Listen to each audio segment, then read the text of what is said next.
Chandrababu NT Ramarao కళ్ళు పట్టుకున్నాడంట. నువ్వే కదా సాక్ష్యం అని కొడుకుని పెట్టాడు. పెట్టి మేము బతిమాలేము, ఆయన కాళ్ళు పట్టుకున్నాము, ఆయన వినలేదు అందుకని మార్చేసాము, మాదేం తప్పు లేదు అంటే ఎన్టీ రామారావు తప్పు అని చెబుతారా? ఈ బావబామర్దులు ఇద్దరు కూర్చుని ఎన్టీ రామారావు తప్పు చేశాడని చెబుతున్నారా? ఏం తప్పు చేశాడు ఆయన చెప్పమనండి వీళ్ళిద్దరిని.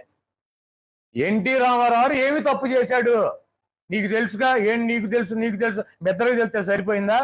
ఈ రాష్ట్ర ప్రజలకు తెలవాలిగా. చంద్రబాబు నాయుడు తప్పు చేయలేదంటే ఎన్టీఆర్ తప్పు చేశాడంట. బాలకృష్ణ గారు కూర్చోబెట్టి సర్టిఫికేట్ ఇస్తున్నాడు. ఏం తప్పు చేశాడు ఎన్టీ రామారావు? పార్టీ పేరుతో చేసినటువంటి తప్ప, ఈ చంద్రబాబు నాయుడు పిల్లనివ్వటం తప్ప, ఈ బాలకృష్ణను కనటం తప్ప ఏంటి ఆయన చేసిన తప్పు?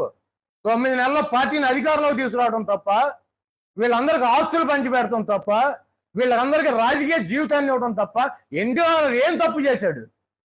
లేకపోతే ఇటువంటి 420 నా కొడుకులకి ఎమ్మెల్యేలకి ఆయనకి వయసు రావడంలో వెన్నుపోటు పొడిచి ఆయన మీద చెప్పులేసినటువంటి వెధవులకి ఇటువంటి 420 నా కొడుకులకు సీట్లు ఇవ్వడం తప్ప, వీళ్ళని ఎమ్మెల్యేలు చేయడం తప్ప, వీళ్ళకి రాజకీయ భిక్ష పెడతాం తప్ప ఏం తప్పు చేశాడు ఆయన? పదవి కోసం విశ్వాసం లేనటువంటి కుక్కలాగా ఆయన దగ్గర చేరి ఆయన కాళ్ళు పట్టుకుని ఆయన్ని కుక్క కన్నా కిరాతకంగా కరిచి గాయపరిచి ఆయన మనసు గాయపరిచి చంపాడు.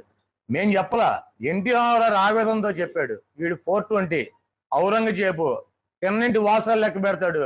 నా కాళ్ళ దగ్గర కూర్చుని జై జై అని చెప్పి నా వెనకాల ఎన్టీఆర్ జిందాబాద్ అని వైజాగ్ లో తిరిగి ఇక్కడికి వచ్చి వైస్రాయ్ క్యాంప్ పెట్టి నా గొంతు కోసాడు ఈ దుర్మార్గుడు అని చెప్పి రామారావు చెప్పాడు. నేను చెప్పి కాదు, ఎన్టీ రామారావు చేసిన తప్పు ఒకటే. ఆయన ఇటువంటి వ్యక్తులకు ఆస్తులను ఇవ్వటం, ఇటువంటి వ్యక్తుల్ని కనటం, ఇటువంటి 420 గడికి పిల్లనివ్వటం ఆయన చేసిన జీవితంలో చేసిన తప్పు ఏమంటే ఈ తప్పించి ఆయన ఇంకేమీ తప్పు చేయలే.